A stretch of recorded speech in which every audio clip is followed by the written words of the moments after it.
村嘅發展係由於榮村嘅同學好努力去推廣榮村所以先至能夠有今日嘅成績。就可以做嘅嘢咧，有三件事咧，就應該喺呢度講。第一個就係榮春體育會嘅成立，因為葉問榮春體育會咧就係葉問在生嘅時候就成立嘅，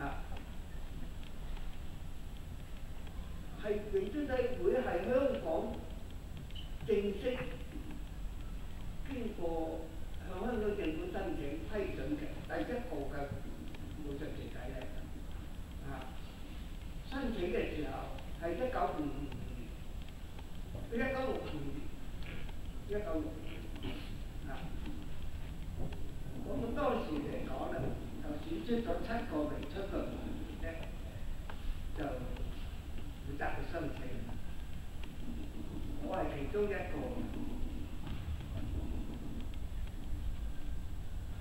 當時負責申請嘅係由關文偉會計師樓，即係今日嘅德勤會計師行同我哋申請，